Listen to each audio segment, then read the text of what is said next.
Yeah. Ladies and gentlemen, I will let you know right now.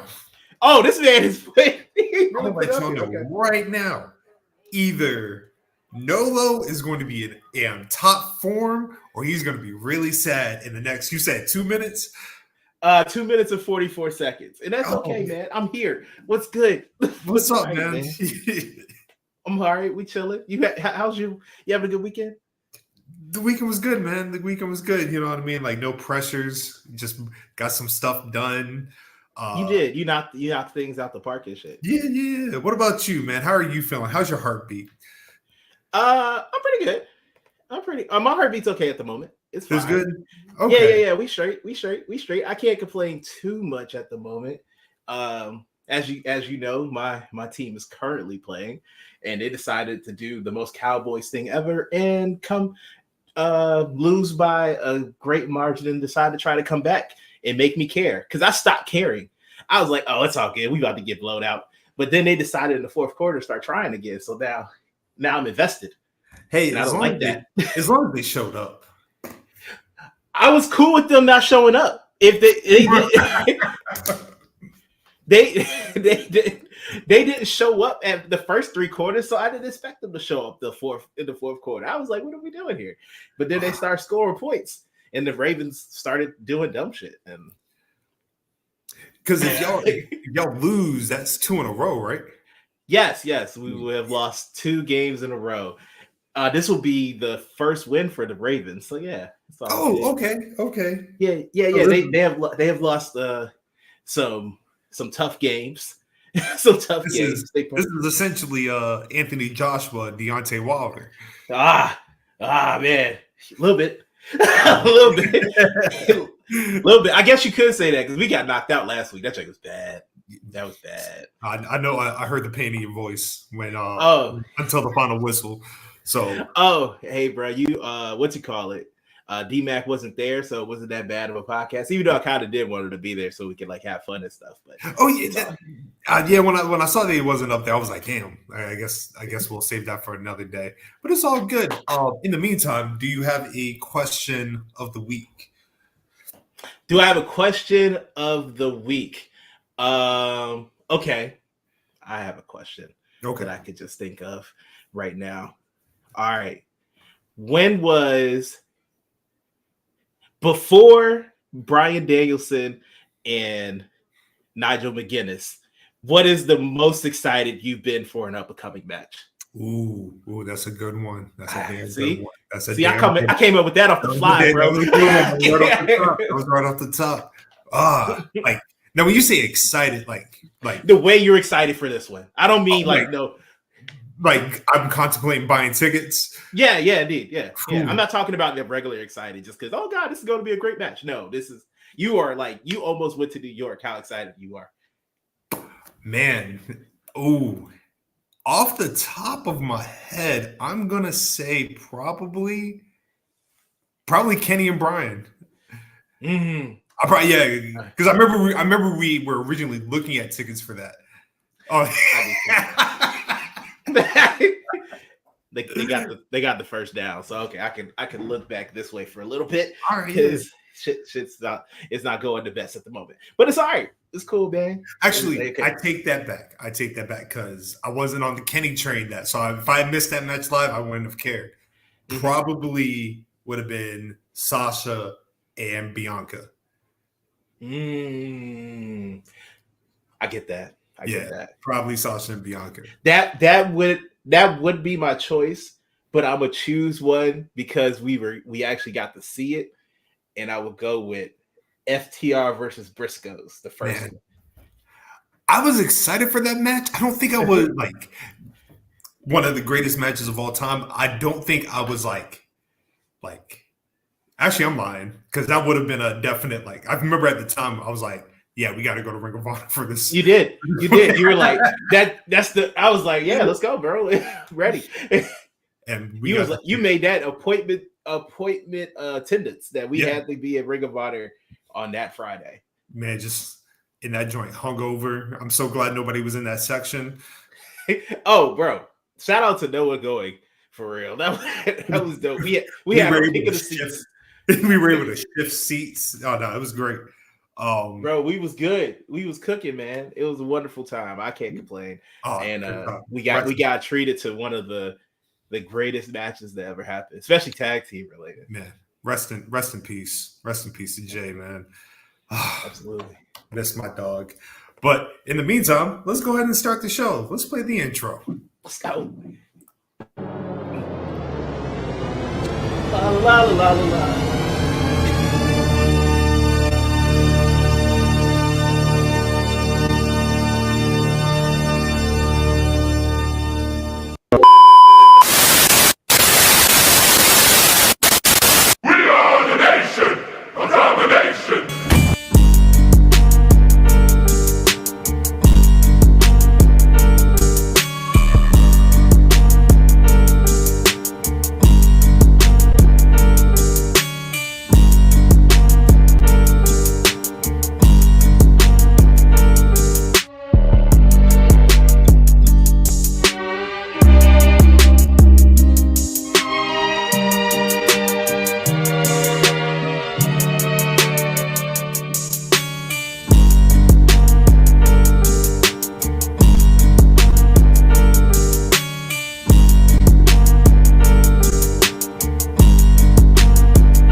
And welcome everyone to the 178th volume of the Black Guy Wrestling Podcast. Yes. We are here coming in first. It's your man, the poetic professor, the wrestling historian, Scotland Underwood. Coming in second, I don't think I'm gonna be last. Your boy, Solo, Nolo, Green. Hey, you know the deal. Even if you were last, Peninsula Heat got this joint on lock, but pretty sure Chaz is popping up. I'm pretty sure. Yeah, we'll see, man. Who knows? We got everything. Hey, man, I love your shirt, by the way. Oh, thank you, man. Thank you. It's great. I love it. You know, there is a full blown argument happening on the pod page right now. About what? This morning I watched New Day Usos Hell in a Cell. Top 3 greatest Hell in a Cell matches of all time. My favorite Hell in a Cell match. Your favorite Hell in a Cell, right? Yes. You know when you do something, you say something, and people are instantly like, "Nah." Yeah. Oh, I know. I saw the tweet you did, and I rocked with it. I was like, yeah, that's absolutely. Yeah, you know, and I give it that buffer. I say top 3. I don't say it's 1, 2, or 3. I just say top 3. Mm-hmm. Everybody's like, "Oh, it's not better than Taker and Mankind." Hey, let me ask you a question, bro. Outside of Mick Foley getting thrown off the cage and getting thrown through the cage, what do you remember about that match? Through the cage, off the cage, then him fighting back to get back, and then going back up before he gets thrown through the bench again. Then Undertaker basically killing him after that because he should have because of nonsense. And yeah, that's about it. I haven't watched that match in forever. It's nostalgia basically for that. I 100%.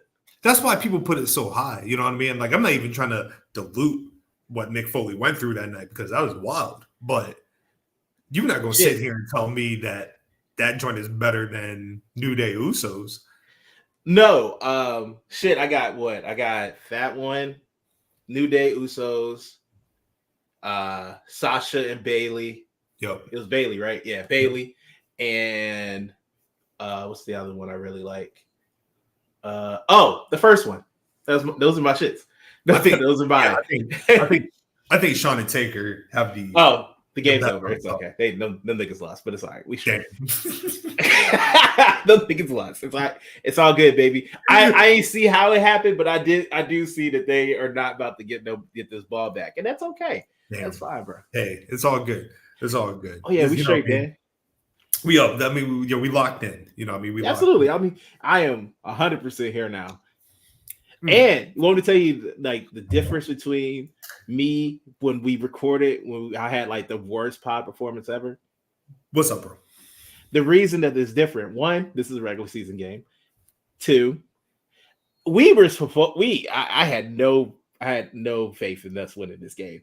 So even before it started, I didn't really think we was gonna win. So I mean, low expectations, baby. Low expectations, a little bit honesty. It goes a long way. It goes a long way. Yeah.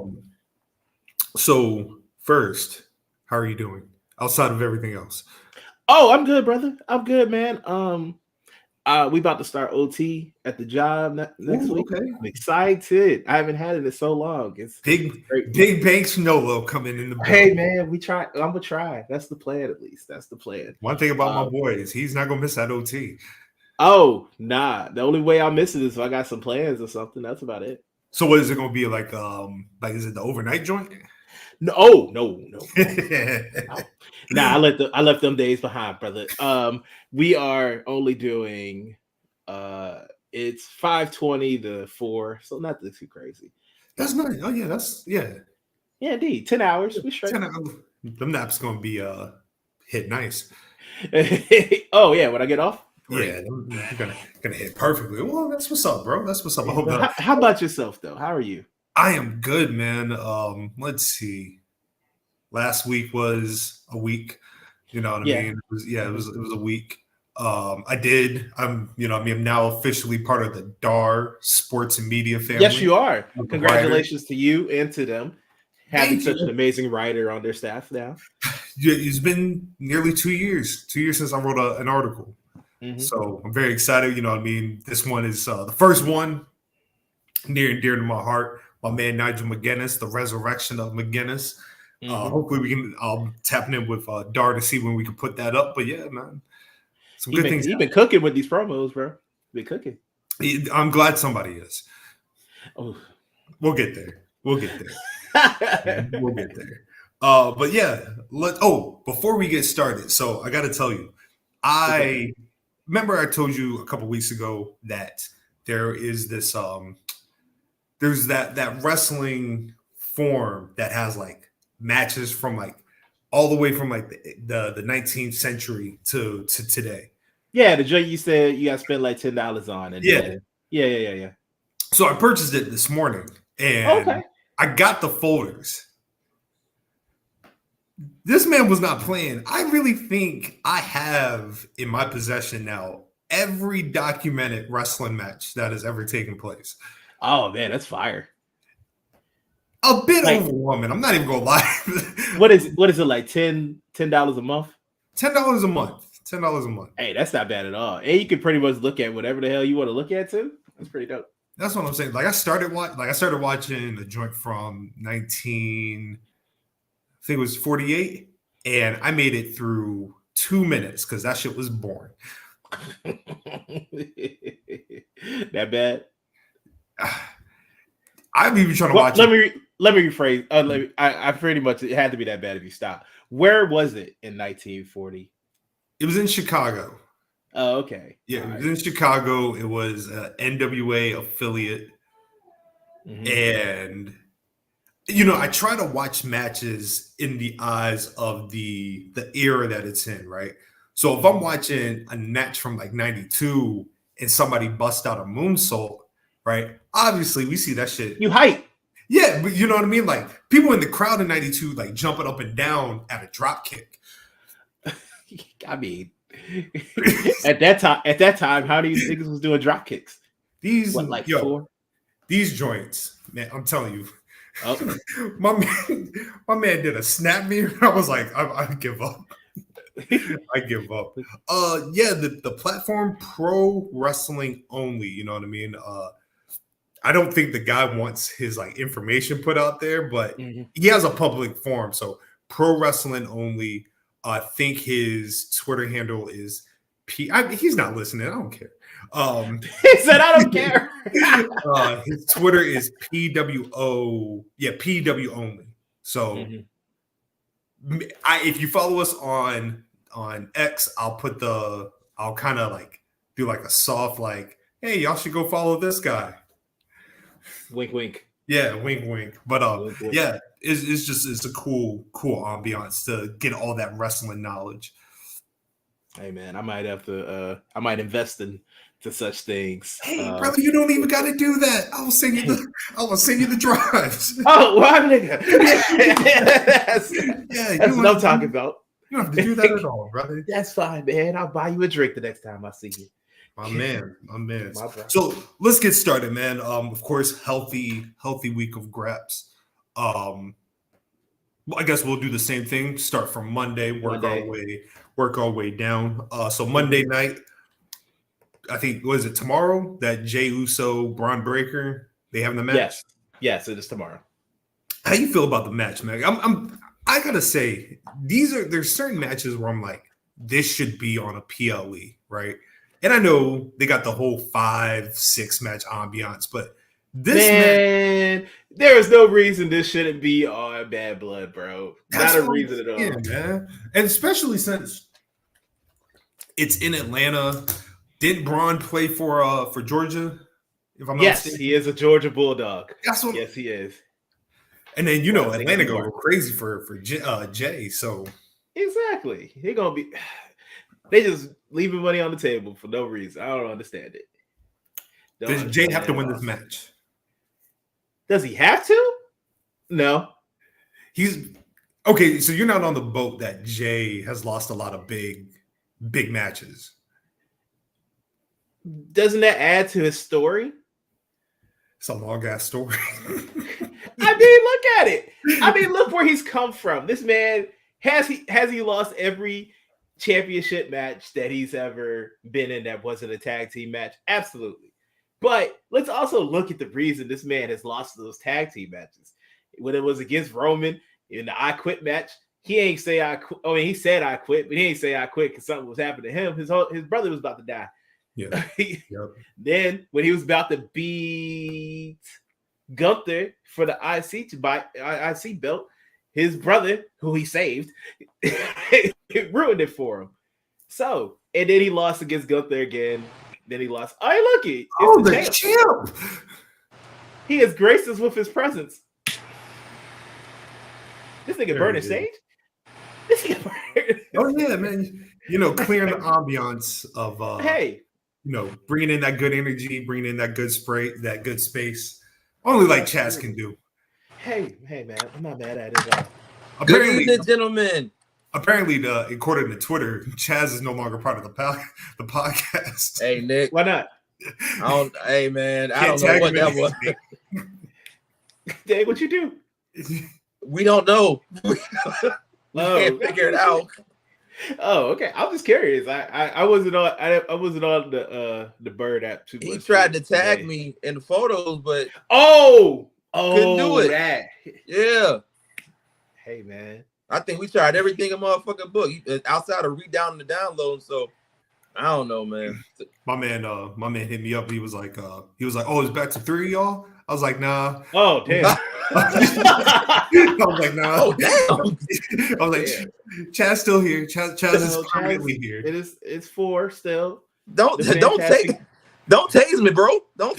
Yeah, dog. It's still the Fantastic Four. We good, man. It's a cold game, man. But how you doing, though, brother? I see. I'm good, man. I'm good, brother. Life is good.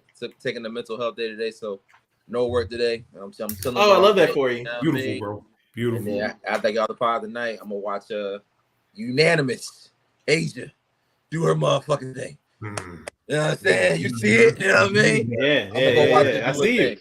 So, I see you. It's a good night, fellas. It's a good night. Let's get to these graps, though. Yeah. So, we're talking about Jey Uso, Braun Breaker, the champ. Let's see. But tomorrow night, obviously. So, asking Nolo, does Jey need to win tomorrow because he's lost a lot of big time matches? Do you think he's on that boat like he's lost a lot? Tricky question. Because I think a lot of what Jey has ran into is just timing. I think, and let's keep it a bean. It's not like we're putting him out the pasture or he's not where he is right now. He's still a superstar with or without a title. Obviously, the title will be the cherry on top, but as I've learned from y'all, you don't always need to be a champion to solidify in your greatness of how you're moving in this game. So, and as having that understanding, I was like, oh, okay, you know what? Yeah, us as fans, and us as fans and fans of the artists, we want them to have all the accolades they deserve. But we know where Jay started. We know how Jay has moved into this position. He's main event Jay for a reason, even without a chip. I mean, yes, the tag team, but without a single chip. So, like I said, I don't know, and it'd be hard pressed me seeing them take the title off Braun so soon. Not to say that we haven't seen other surprising shit. So, if they are gonna pull that trigger, Jay would be a solid person. Like, okay, yeah, I get it. You know what I'm saying? So it might be like one of those situations. So I don't know. I don't think his booking is bad. I don't think he's in bad situations. I think he's been doing great with he's got. I don't think this is a situation where he's just a merch seller. No, because he's already put in the work before he got to this point. You know what I mean? He was still doing this thing in a tag team division, still doing this thing as a significant part of the Bloodline storyline. You don't really have it without him. You know what I mean? So I'll never ever put that on him. He's done amazing things, and every time, even an instant down coming to my mind when I see those crowd reactions, like, oh, okay, yeah, I get it. So, shoot, the only person I'm probably gonna be mad is his dad. Big man. That's a given. Yeah. And your parent is supposed to do that, so that's a given. Wrong. That's a like you're supposed to be wanting like the best things in the world for your children. So right. if your parent don't have your back like Rikishi, I don't know what to tell you. Which is weird because he understands, but also like you said, he ain't wrestling no more. I'm a dad now, so fuck all that shit. I want to see my kid get everything. I feel like we see way too much of Rikishi now. Like we see, yeah, I get that. That's your boy, but now you talking about things that really ain't got no relevance. It's like Conan. Yeah. Ah, man. Why do we need to know Conan's opinion on what happened on the 45-minute mark of Raw? Sound like Jay Chappelle when we was like, you know who I want to hear from when the 9/11 happened? Ja Rule. That's who I want to hear. How the fuck I want to hear from him? Ja Rule, how do you feel about this? You fuck with Ja Rule things at a time like this. What? Yeah, nah. Just I feel like it's like the whole prayers for Jimmy thing. We have no idea what's going on with Jimmy Uso. If there's something seriously going wrong, prayers are up to him, right? But according to the people that actually spoke to Jimmy, everybody was like, "Oh, he's fine." Yep. So what are we doing, bro? So I thought maybe it was just like maybe he's like still like I thought it was like kayfabe stuff or something. That's what he got messed up by the bloodline. Yeah. So maybe I thought he was just trying to interject a little bit, try to do his little thing, try to put some kayfabe with it. I didn't think it was like serious or anything. Or at least I was hoping it wasn't serious. Yeah, like I'm hoping it's a genuine kayfabe thing. But if that's the case, bro, you got everybody scared. So you mean to tell me go sit down somewhere? I feel you. You mean to tell me that kayfabe is before your family? Some niggas. I mean, some. Hey, hey, when you are a royal family in this wrestling shit, maybe that's true. Possible. Maybe. So over under. Does the Judgment Day cost Jey Uso the match? Because he's got a little thing with Rio right now, but he does. Can we see potentially like Dirty Dom getting involved? Because I think, hear me out. I think they are going to set up the Judgment Day, Finn and JD against Jay and Sammy. But there's a bigger picture to that. Mm-hmm. You feel me? So you say something along the lines like they come back, like Jay gets introduced back to that bloodline life. That's how you, man. Okay. Like the current theme of the bloodline storyline is like, oh, you're back with the white man. So this could be the Raw version of that.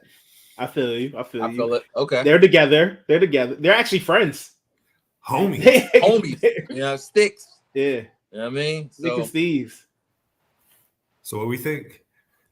I mean, I'm not against it. I'm here for it. I would like I can definitely see Finn coming in. I was thinking because like if Dom like messes it up for him, because Dom is who I really want Braun to lose to. Because I think Dom as an Intercontinental Champion would just be amazing. Really? Okay. Yes, that's who I want to lose to. But I mean, if Jay does win, I'm not like gonna be bad about it. Right, of course. I'll actually be happy. Of course. I think it'd be really dope for another member of the bloodline to, even though he's not in the bloodline, but you know what I'm saying. Right. To have won a singles title. Especially Jay. Jay been putting on since 2020, man. Yeah.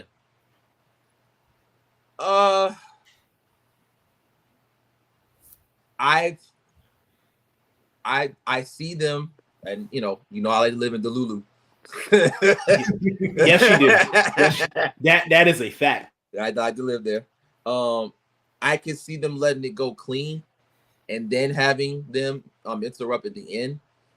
But I'm saying this in the sense of it adds to your premise of reigniting Jay or having Jay go on this, what he was for Roman as a right-hand man, like, unpredictable Jay, but even at the next a whole woe was me level, because here we go again. You couldn't get it done again, right? And it wasn't even because somebody got involved. You lost clean.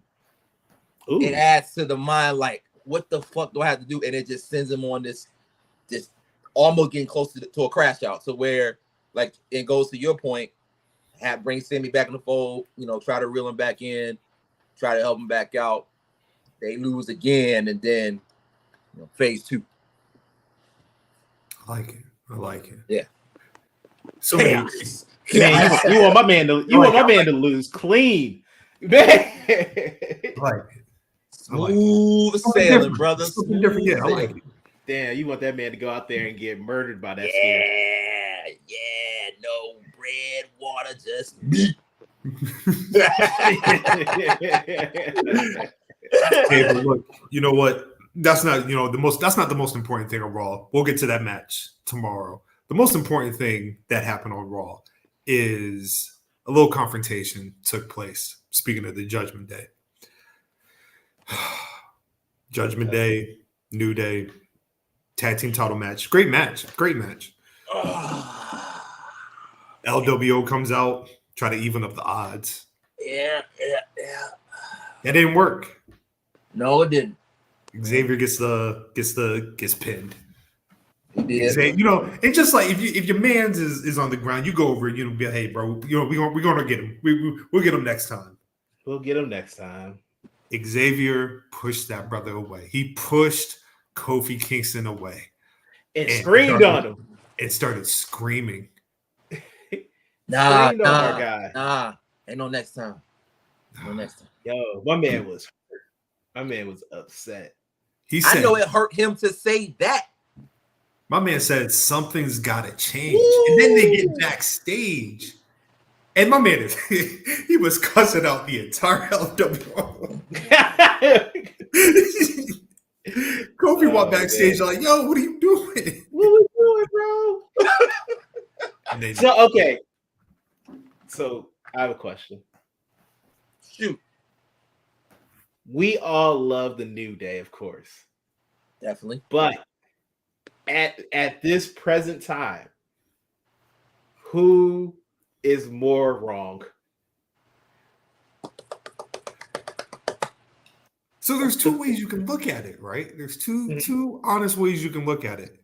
Because in perspective, you can see it from both their point of views, right?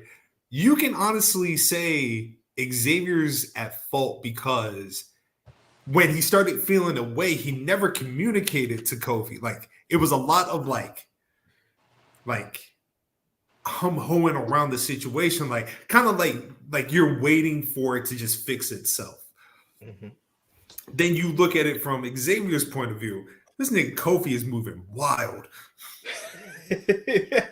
Wild, man. Like, you bringing outsiders in. Like, first of all, your lapse of judgment is not good right now. Woo! I'm sorry. Oh, too much.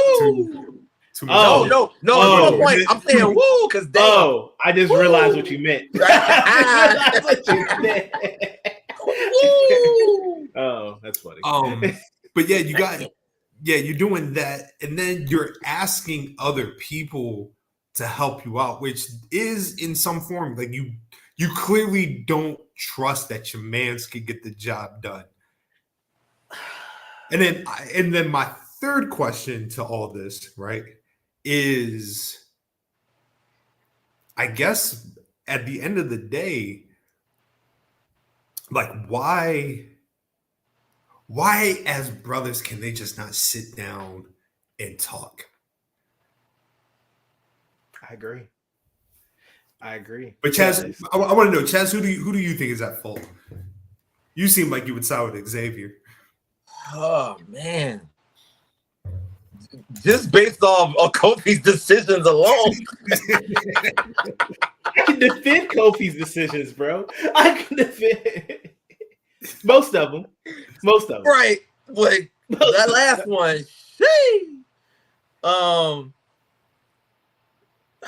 Man. Yeah, I probably would. Because there's never gonna be, I guess, a clear winner here. So I mean, if I had to go with somebody I'm on the side of, it would be was just because, yeah, it should be a conversation. It should be, especially on Woods end, because it's like you feel hurt, you feel betrayed, and Kofi, like me, just living in Delulu, and that like shit copacetic when shit's not that sweet. I can understand that too. Yeah. She knows. I'm a side with Woods. It is definitely Kofi. It's just like all of this can be solved with a conversation, or maybe not, because this doesn't just happen. This is Nolo's fault. Let's be honest. This is 100% Nolo's fault. Okay, let's have a conversation. What did Nolo got to do with this? What did I do? I need to know the backstory. What you saying? Did he bring something up? Did he win something? One of the greatest compliments we have ever gotten on this podcast is when I was told that we are very much like the New Day. You know what I mean? We are brothers. We love each other. We promote positivity. But you know who don't be positive on this goddamn podcast? Nolo. The negative energy Nolo always brings. Yeah, I told you, when he got that title back, bad things were going to happen. And look what happened. Beforehand, right, when he didn't have the title, it was just, you know what I mean, like surface level disagreements. Nothing that you can't work out. He gets the title, and then boom, Xavier's wearing all black. You know what I mean? You know what happens when you start wearing all black? That's a descent you can't come back out of. Now, the reason why that nobody has been attacked yet is because thankfully the title left Nolo and went to Chaz, and Chaz, being the most positive person on this podcast, saved everything. Shit. Not yet. Wow. Okay. That's cool. You know what? I feel like first, wait a second. Let's see. As a husband and a father, Kofi should have the emotional maturity to realize the sanctity of the New Day and not let anybody pop on the New Day. Shirt and tag in. Okay. So I will be here. I'm going to defend myself and I'm going to defend Kofi for a bit. Let's defend Kofi first. I'll defend myself later. It's it all ties in. Both of these gentlemen need to learn communication. Both of them. They both suck at it. They are not doing what brothers should do when they are upset or feel away or feel like they need a better plan. As you said, Xavier let his pent-up aggressions and not feeling what was going on just bottle up, and all that is going to explode, is what we saw on Monday. Now, Kofi keeps making decisions without involving his brothers or even asking his brother if it's cool. He's not here anymore. So it's only you and Xavier. You only have to have a conversation with one brother. It's very easy. But I understand everything he has done, though it would have been better if he let Xavier in on it, is to make it better and help the New Day as a whole. Even bringing in the guy who thou shalt not be named. Redacted. Asking other people for help. He didn't see Xavier talk to the Judgment Day and say that they want to handle this on their own. That is Xavier and Kofi not having communication and not being on the same viewpoint. That is on both of them. So when I ask the question, I put blame equally on both, because if you would have just had a conversation, I'm not saying everything would be fixed, but y'all would have came to a solution for everything, whether it be y'all aren't cool with it or y'all go on and reconcile. Now to defend myself. I don't understand how it's my fault. I'm sorry. I need you to not agree with Nolo. Thank you. Why are you agree? You are going against your husband. That is crazy. I don't give a fuck. Crazy, bro. Wow. Hey, you know what? Crazy. Shout out. Hey. Wow. Yeah. Nigga, put your heart shit down. Whoa. Hey, man. There's the line. There was that line. Nolo was no. You know what that? Yeah, get out of here. Stop that nonsense. Go and get somebody. That's the baseline.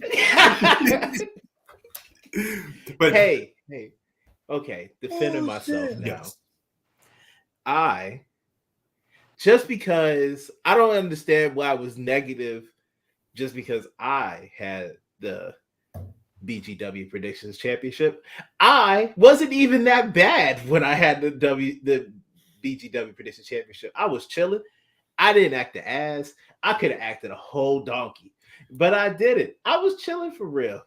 And if we want to keep it a buck,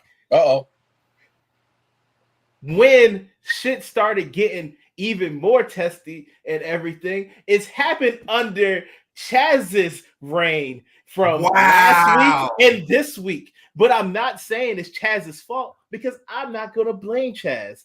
I'm just saying because I don't think they're going to break up. You are the one out here blaming people. I'm just pointing out facts of the situation. That is all. Wow, you really out here blaming Chaz. That is crazy. I didn't blame Chaz. Did I blame Chaz? You blamed me. I just said, just making a factual statement. I did not blame or place blame on anyone. Only people I placed blame on was Kofi and Xavier. And Scott. Oh, I said he blamed people. I didn't blame him. Oh, okay. I just said he was blaming people. You know what you're doing? Come on, look at this. How does the underside of the bus look? No, just threw you in.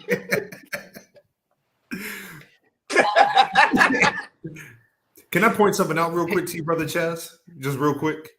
Can I say one thing real quick before you? Yeah, go ahead, man. Go ahead. Chaz, I say that with love. It was nothing malicious or anything. Hey, I won't even try to throw you under the bus. I was just pointing out because someone here made a false statement and I corrected the statement. That's all. Chaz, do you realize that he just gave you a Kofi Kingston ass answer? That entire response was Kofi Kingston. Oh boy.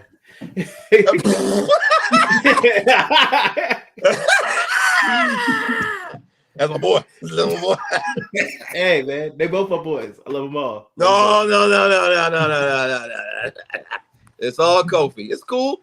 It's cool. You know what? You know what you did? It was a great lawyer piece. It was a great lawyer tactic. You know what I mean? So I'm not even mad at it. You played your hand very well. Oh, you said I was out here making reasonable doubt? That's what I did. Yes. Played it very well. You know, all jokes aside, though, this story has been going on for a long time. You know, obviously, we got to get to a conclusion at some point, right? Who's not to say that they, like, the end point isn't. I know people want the Big E return. I want that too, but like, we're on the realistic side. I can absolutely see Xavier challenging Kofi to a match, like kind of as like we need to do this. You know what I mean? Like, get some frustrations out. Get some frustrations out. It's been a match I've genuinely wanted to see for a long time because I feel like the two of them would have a great match. It would be the first time in the entire incarnation of the New Day that members have went against each other, and it'd be serious, right? So, like, can you see that actually being the maybe the next chapter in this, like just a challenge? Like, I'm tired of this. I'm tired of the I'm tired of losing. I need to prove to myself that I'm better in a sense. Like, you don't need me, fine. Let's prove this in the ring. Mm-hmm. I'm not against that. I mean, let's remember when Kofi passed the baton to Big E. I mean, it wasn't on bad terms, but they was in the back. Kofi was hurt. Xavier was gone because he was also hurt. And he basically said, "Hey, man, rock your shit. Do us proud." And he went out there and Big E went on an amazing run. I don't see why we can't, like, they can like have their match, get their frustrations out, and even just not tag for a while and be like, "Hey, we need to go our separate ways for a bit. This isn't a breakup. This is just see you later." And then go on about their ways, do their thing. Yo, fuck all that. I want beef. Oh, wait. Who's the most positive person?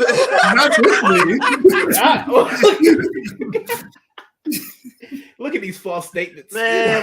Fuck all that, dog. I want real ass fucking street rap, nigga. Nah. So, no, that's what you want. I do, yes, but so in my brain, in my mind, the last time I could think of something where in WWE space where it was like, well, outside of Sammy and KO, because that's what they always do. But the last time I could think of something where it was like genuine love between both, they tagged and it was real, and like when they did beef, that rivalry was Eddie and Ray, right? Now, obviously, I'm not comparing the two. I'm not saying they are, but what made that storyline so good was that it was real, genuine animosity from Eddie's side, because it was like, I can't beat you. People saying you better than me. I can't get it done against you. Like, have you passed me? I'm not ready to give the torch, whatever the case may be. This can be another inclination of that, in the same sense of the reason I ain't doing was because of you. You got single titles. I don't. I kind of feel like you better than me. Fuck all being cool and shit. And that's not got us anywhere right now. We need to beef. Because I want the best of you. I gotta see if I can do it. So being that respect shit, nah, fuck, get that shit out of here. Let's really have animosity, because I want that version of you. I need that. What year was he doing that Jamaica accent? No. What year? What year was that? That was 20. Matter of fact, now you back. Give me the year when him and Randy was beefing. Oh, 09. Okay, yeah. I need that 09 Kofi. I need that. Ooh, the Madison Square Garden. I need that. That's the Kofi I need, because I got to see if I can do it. That's when Kofi, not with his prime, but it seemed like he wasn't missing on that level. You know what I mean? So that's why I'm saying, like, yeah, I want the violence, but I want it in the sense of, if it's still like love and respect, which is always going to be, but you might hold something back. You might not hit, his kick. What's it called? Disaster kick? No, Trouble in Paradise. Thank you, Trouble in Paradise. You might not hit that shit. You might hold off, and we see what happens when niggas hold off when they finish this. They lose. I need all of that. So that's why I'm saying, like, yeah, maybe you do have them scrap. Maybe you do have them beat, because then you can get like the best version. Osprey. Damn, that's cold. You was gonna say this man ain't got the heart to hit his Trouble in Paradise on his brother. All I'm saying Am I my brother's keeper? that's what I'm saying. And you know us in the black community, we hold that shit a little bit deeper from love my brother. Like, I'm not to really do this shit. Oh, I would stab Nolo in the back for the BGW title. That's not even. I wouldn't even hesitate. Hey, that's what I'm saying. Dog. That's what I need. Love. Yeah, this is all love until it's time to win. That's what I need. Because if I love group chats are vicious. Hell yeah, because we want to win, but it's out of love. Because I know you're a great competitor. I know you want to. Because at the end of the day, we all want to see each other win. It's not against each other. Like I want that dub. You know what I'm saying? But if I still got this whole hum approach to you, I'm not gonna get the best out of you. And really that's to me the ultimate respect is I want the best. I want you to be at your competitive state. Fuck all that bullshit. Give me everything you got so I can really see if I'm really him on the WD side. If I really do this single shit. Because if I can't even beat you, what is the likelihood that the end of all this is the start of a main event push for Xavier Woods? And he can complete that trifecta, you know what I mean? Then this is what we need, and this is what the world needs healing. That's what it is. Because that's all we're missing. Why can't man Xavier get that run too? Hold on. Now, when you say, are you speaking like mid-card or? No, like the world heavyweight title. Everybody's been a world champion. Right. But okay, him. Yes, I'm tripping because he's the only one that. Okay, yeah, right. Yeah, everybody's been a world champion, but him. He got to get that. Yes, he deserves it. Yeah, he won King of the Ring, and then they had Roman in his entire existence. Yeah, that was that. Shoot, Xavier Money in the Bank. I like it. I love it. I love it for it. So we'll see. Where's Money in the Bank? Didn't they say where that was got? Or am I tripping? Not yet. Oh, okay. It hasn't happened. No, it already happened. Sorry. We think it happened already. It was in Toronto. Okay. I just thought they had also announced it by. I thought it was like an international show again. So I thought they announced it, but I could be wrong. Mexico. I want it in Mexico. Ooh. I want it in Mexico. Because I'm sorry. Go ahead. We ain't gonna spend too much time on this, right? Mm-hmm. Oh, thank you. Hey, well, thank you. Yeah, thank you. Appreciate you. And all that you do. If it's in Mexico after Friday, I do not think it is a out the realm of possibility that Andrade could be WWE champion. No, I agree with you 100%. No, not at all. I'm watching the match with LA Knight. Like they grabbing. First of all, I think we brought it up a couple weeks ago. The people that said that Andrade's washed, stupid. This man cooked. Wrong as hell. Heaviest of grease. Yeah. Like, duh. He just had, when he cares, he's fired. He cares. He does this one move I ain't never seen before where it's like a fake boot to the elbow. Nigga, that's some cold piece of work, boy. Oh, no. That elbow is vicious. That shit is fucking diabolical. Remember he said he couldn't use it?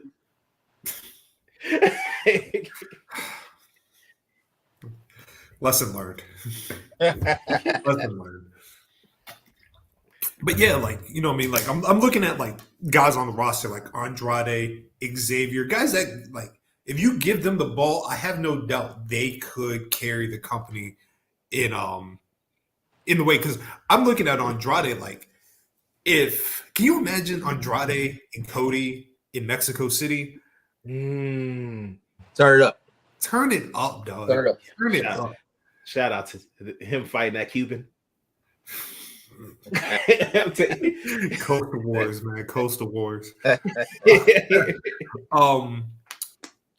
Raw, SmackDown. We brought it up. I think this week is the last 3-hour show until January.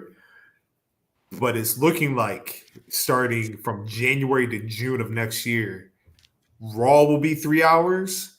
SmackDown will be 3 hours. On a Friday, dog. Friday, bro. On a Friday. You told me that. I said, come on, man. I don't be watching these joints until the next day most of the time anyway, but shit. 3 hours? I mean, that's good for the people. That's good for the people there. Shoot, might as well throw 3 on another hour on NXT too. Oh Now, no, we don't need that. now, shit, I'm all in for that. Jared, what's up, bro? What's Thank up, you. Jared? What's up, Jared? No, so like I don't want nothing. The only thing I like about I don't want them to change NXT. I'm sad that they're not going to have the overrun anymore. But other than that, keep it at the 2 hours that it needs to be. It don't need to go anymore. It's perfect. To me, it is the best and most concise show.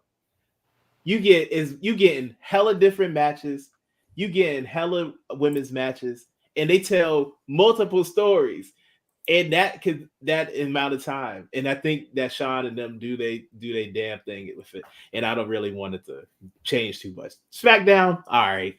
If you want to make it 3 hours, I get it. So, but check it, right? Because essentially, like, Rampage is going to be canceled, right? Nobody really watches Rampage as it is anyway. Mm-hmm. There are a litany of fans that will be excited about an additional third hour being added to SmackDown. What if they did 7, 8, and so it ends at 10 o'clock. So it's from 7 to 10. That's the 3 hours for SmackDown. And then Raw, obviously that being on Netflix, they can extend it. I know you do, my love. I know you do. I know you're upset. She said she wants all the wrestling. All of it. Listen, I got a 5-minute message this morning about how she was upset that they're taking away an additional hour from her. So I need them to get it together, man. Hey, look, man. I don't know for a little bit. I don't know what's been discussed between you and her. I'm pretty sure you brought it up. If she ever wants to come up here and just talk, I will gladly shut the fuck up. We're working on it, man. Okay, all right. I'm working on it. You are a historian, but that one there, damn. I am working on it. She's that's iron sharpens iron. She cooks. Yeah. Oh, absolutely. But yeah, like if they do 3 hours on SmackDown, I feel like SmackDown gives better. Like I've always liked SmackDown more than I've liked Raw. I've always thought that the SmackDown brand could utilize the 3 hours more than Raw. Raw is like the premiere show. Mm-hmm. And then you think about it, when they go to Netflix, say they lose Roman or they lose Cody, right? Let SmackDown be like the brand where like the young guns step up. I'm here for that. They actually give them way more shine and some cooking time to go out there and show out that we know that because they got a whole roster full of just shooters, robots, shoot it, kill it. You give Andrade and Carmelo a clean 35, and then you can still do the rest of the show like you good, man. And I think that's probably what I'm looking forward to, though. Oh, Game 6. Yes. Oh, dog, because it's gonna be a 7. We should have just did this. Whatever. We should have just did this anyway. But I'm glad we're back here. I'm very happy we're back because, damn, we left some meat on the table with that shit, buddy. I thought we was easily going 7 all the way to Bad Blood. Oh, you didn't like the break? You didn't like the break in the middle? It was because it was just so good. Like Scott, it was in my veins. It was feeding me, so I wanted to keep going. You know what I mean? Like, plus I remember the last time I watched a good, 7 for 7 was Booker T and Redacted. So I was like, "Ooh, we did it again." I almost saying that. Good call. Yep. So yeah, that's why I was like, "Ooh, I want to keep it going." And because then when Nolo said you're ready to go to all the Bad Blood, that's what I just envisioned. That made sense to me. Like that's what I want. Like that Game 7 should be on the pay-per-view. It's not. I know it's not, but it should be. But it should be. Man, don't you miss when pay-per-views had like single matches that didn't have title implications on it? It just let it be a match with a story attached to it. It has a story. It has been dope. That is the one thing about the Triple H era that I do not like. I do. Yeah, I feel it. I like the early start times. Like Bad Blood starts at 6. Does it? It does. It does. Oh man, I am screwed. I'm supposed to be in Richmond. I thought it was gonna start at 8. Damn. Damn. All right. Yeah, Cool. it starts at 6. I like that. I like that the shows end at a good time. You know what I mean? Like you can still go out, but damn, man, like you could throw some heat up there. Yeah. Like you said, like Carmelo Andrade, the seventh match would be perfect for Atlanta. Like it'd be perfect. You like I think last month you could have like added a couple more matches. Whatever the rhyme or reason is, it's all good. I'm not really overly pressed. Right. But I think now that they're at an additional hour to SmackDown, I think next year, honestly, I feel like they're gonna make SmackDown like those go home shows Flip it. kind of like more like PLE-esque. So like what they're already doing, but more like ramped up. Okay. So yeah, we'll see. Because I'm with you. I kind of honestly, and this might be, you know, not even say might. It probably is in my brain. It probably is because of Roman. But I started looking at SmackDown for me as, you know, before I started falling in love with NXT as, you know, 1A for me. Not to say Raw didn't do its thing, but I was just so impressed that we were able to get so much in and tell so much stories within 2 hours. And it was that right pocket time. Like it, even if there was a segment where you felt like it was dry, it didn't really hang over too much because it just flowed smoothly.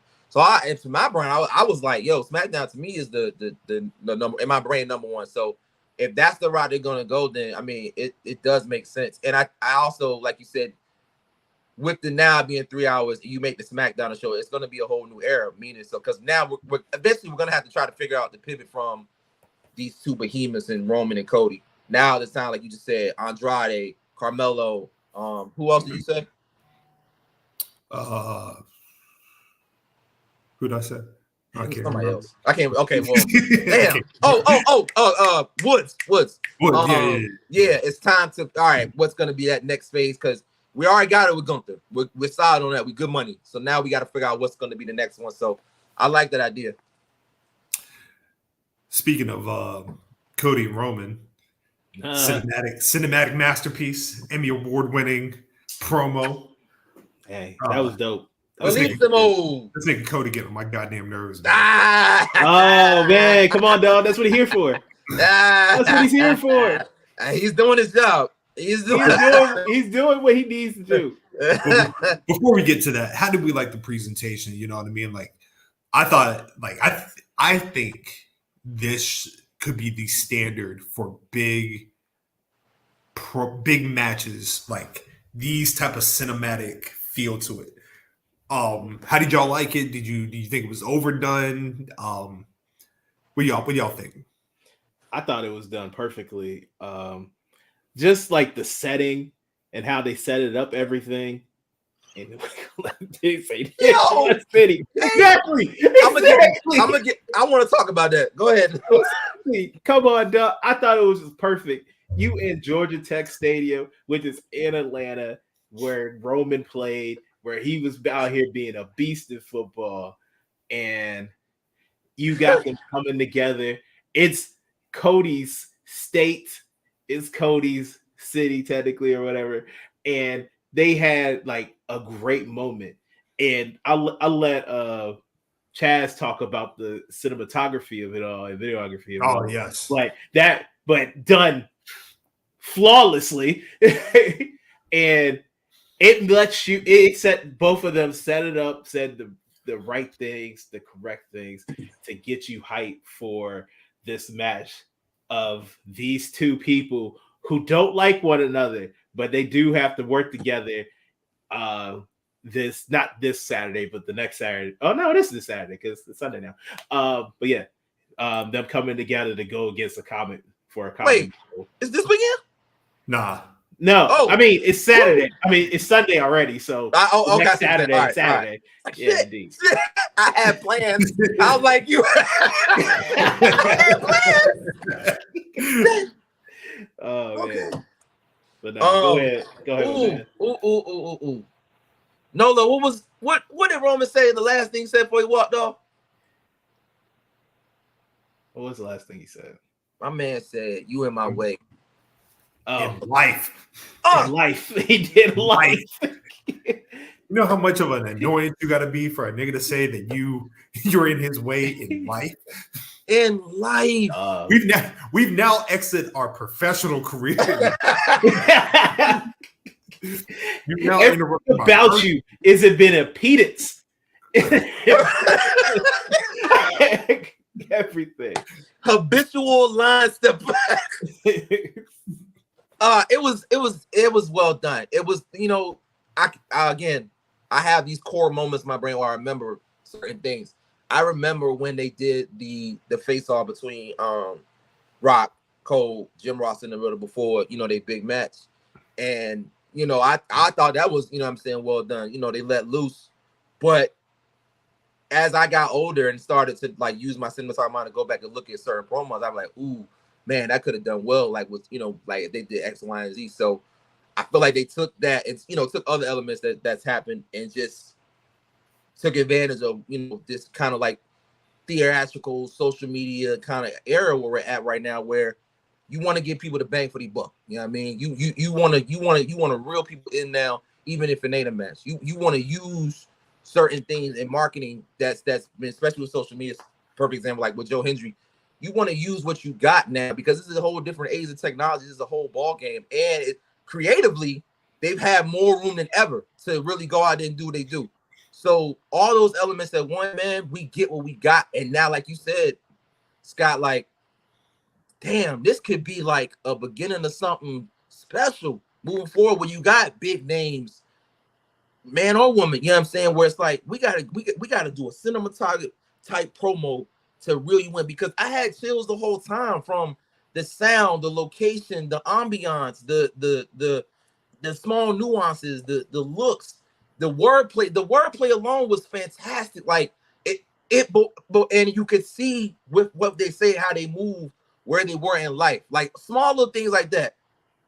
Before Cody maybe didn't have, like, he had the cachet to this thing, but you didn't have this WWE cachet what Roman was. Roman was talking fuel confidence, fuel ego. I can say whatever the fuck I want because I'm big dog and I have everything to prove it. Reverse, you have nothing now. Not to say you still ain't OTC, because that's how we look at you, and you are. But Cody was right. You have no wise man. You have no Jimmy. You are alone. But yet you still felt the need to still have some type of entourage. Why do you have 7 cars, my nigga? You know what I mean? It's shit like that. I'm like, ooh. Why do you have 7 cars? It's just you. That nigga pulled up like Lotto. That nigga pulled up like Lotto. Cause what are we doing? Meanwhile, Cody, nice ass, like a Porsche, whatever it was, nice ass whip, solo dolo. I got all confidence more. I don't need nothing. It's just me. You know what I mean? So everything was done perfectly. Like Roman really sold you. Like, I have nothing to lose. You are in my way. I need that back. I need everything back to feel complete. But yet, even still in the midst of that, he still held on to some things changed, but I don't. He's not ever going to let, and he has to hold on, because that's all he has now. That's literally it. You have to hold that. Meanwhile, Cody flying high, but in the same pocket. I got all the chips, but damn, I'm back to you again. I'm figuring I'm done with you. I'm figuring I'm done with the blowout shit. Here we are again. Not only that, I need you. Shit. So and reason why I stamped home my previous podcast was about them having another Mania was shit like this. I was like, if you got chills from that, if you got chills from that. Oh, hey, before the apology, because I want to bring us back to when I remember when Cody and Roman had like their first like standoff again, like after Cody lost, and it was like on that SmackDown. Yeah. We was all like, and then we was all like, oh fuck. There, we was all like, we was like, oh damn, we do want this. We do want this shit. Because look how good it is. Yeah. This nigga Roman looked that man and was like, this is my city. What have you done? And Cody proceeded to be like, well, let me tell you what my family did. No, nigga, tell us what you did. I don't give a damn that your daddy was over at the Omni getting busy. You weren't. No, you're right. You're right. He was not getting busy. He was Not not. the He was not. I don't think wrestling was even in the cosmos at that time. Your brother was wrestling in the Omni. Yeah, You weren't. Yeah. His brother was. What was? You know, I can't. Shout out to Dustin. He doing his thing. You know what I mean? Hey, look, man, Dustin's his AEW contract coming to an end. Oh, is it? For real? Yeah. Oh, so you think he coming home? Coming to the crib? Think he coming to the crib? Hey, man, the Hall of Fame induction, he deserves it. Yeah, Dustin deserves it, man. All the shit he been through in life, absolutely. Wait.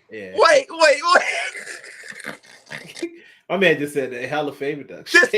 Just proceed to the exit, my man. Don't you even look at the ring. Don't you even. Yo, can you imagine, like he doesn't resign, that they do a segment where the bloodline pulls up to his house? Oh man. Yeah. Oh, Bring it on. Beat his ass. Bring it on. The violence. Yes. Yeah. You already know he love bleeding. That man gonna get super bloody. Busy. Through a window. Oh man, not a window. Gresh is funny. Marty Jannetta, baby. Goddamn right. Gresh is funny because he was like, when Roman was saying, like, this is my home or whatever the case may be, like, nigga, ain't you from Florida? Pensacola? hey, dog. You know how people do when they go to college? Yeah, they go to college at? When you go to college, be like, that's your home. city. That's your city, yeah. That's it. But yeah, Chaz, I owe you an apology, man, because at first I thought you were just being ridiculous. I had no problem calling you out on it. But once I saw this, I absolutely can see Cody and Roman doing a third and final match at Mania. We got to remember, it's still 2 nights. You can still do Cody and Rock, Roman and Rock, whatever the case may be. But I genuinely feel that a third and final match in Las Vegas would be another big time attraction for Mania. So let me ask you this: before the change, all right, where did you have them finishing at before? I think we had talked I think Nolo. Oh, Netflix. The Netflix. We said Netflix or the Rumble. That was the 2 choices that we. Okay, gotcha. I wanted Netflix personally, but yeah. Okay, but Mania's not a bad. I'm not gonna be upset if that's right. The main event. I'm not gonna. Have they announced what where they're at for the first Netflix show? No, I don't think they've gotten today. I don't think they've gotten that far. Where would you have the first Netflix show? It's probably gonna be Idaho, something like that. Nah, bro, you can't do that. You can't do that. Nah, you can't be leaving it up to them. Davenport, Iowa. You want Seth? Seth land? Nah, dog. South Dakota. Theoretically, it should be in LA. Yeah. I was gonna say the Garden. I was gonna also say the Garden. The Garden be dope. North Dakota. Garden works. No. Ooh. I'll figure it out. I'll fly out. I'll figure out a way. You ain't going to no damn North Dakota. Right, I'm good. You know how many sundown towns up there? Fuck that. Yeah, I'm good on that, bro. Ain't going nowhere near that place. The last thing I want to ask you, has there ever been a situation, whether WWE, WCW, or any brand you can think of, where the main big PLE pay-per-view, they've had like a three-peat? I mean, like in a row? In a row, years consecutively? I can't think of one. Hold on. Nope. No, that was a break. There was a break. Nah, nothing jumps out to me where it's 3 in a row. Especially for a Mania, like for that to be a back to back to back. I know everybody sees this whole thing about like Seth is Roman's like counterpart, right? But like Cody and Roman is the defining rivalry for this generation, right? I would think so. Question. You know what I mean? Yeah, so, no question. Yeah. So we haven't gotten like what's the biggest like they wrestled at Mania, but it was the triple threat match that he won't supposed to be there. Couldn't get a part of, yeah. Yeah. That'll be dope to see. Now, I still want Seth and Roman. Don't get it twisted. Right. Won't happen. Damn. Won't happen. What about The Rock though? He says. So, the way I was kind of cooking up about it, you could, like you said, you can still do the 2-night like you did before, if you want to go that route, or like I said, you have these multi-piece PLEs before we even get to Mania. You know what I'm saying? So that's what, and so in my brain, how I'm working at is like have Cody go through this Cena-esque type superstar run to get to Mania, right? So now you have this person who's flying high, egotistical, start smelling his own shit and start forgetting what it took to really get here. Now you have the roles change. Roman, I'm not even on these cards. I'm still uncovered now. I gotta heal. First, I gotta heal myself because I'm still hurting. And then I gotta go try to heal my family. That's gonna take the duration all the way to Mania, or at least the Rumble. You know what I'm saying? It's gonna take some time. We got some time to get there. There ain't no easy hop, skipping, the jump. So in the midst of that, and then the conclusion before we get to the main can be, you have those three elements: Rock, Roman, Cody, and then you kind of shuffle how you want to from there.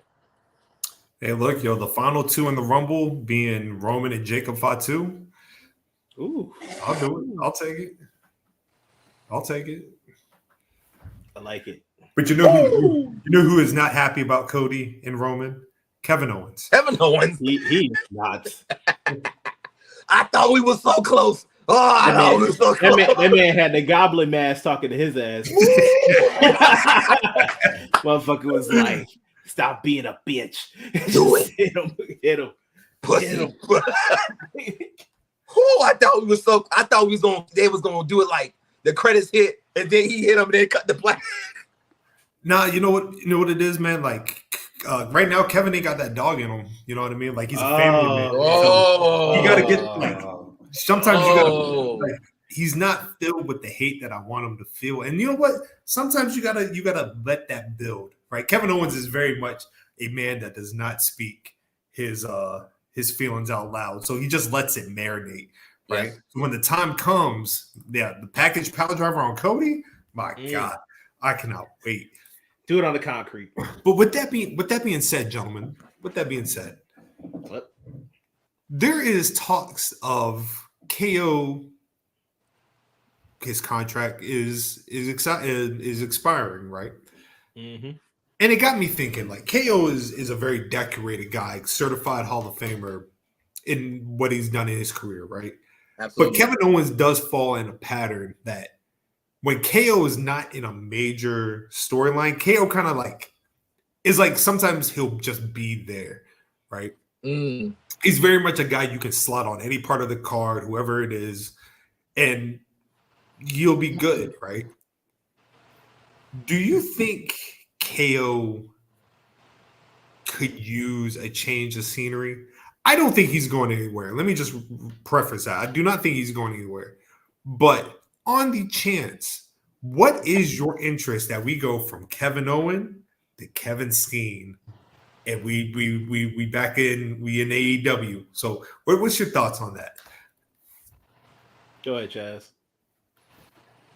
Interesting, because I never even gave it a thought like that. He was like, I just he's locked in, so that shouldn't even cross my mind. But I will say that the version of KO that seems to be like the guy that like moves the money is him in heel form, him and not giving a fuck, him breaking that fourth wall constantly. You know what I'm saying? Like that's the version that I have always loved. Yeah, he's a heel, but the nigga's funny as fuck, and he don't give a fuck.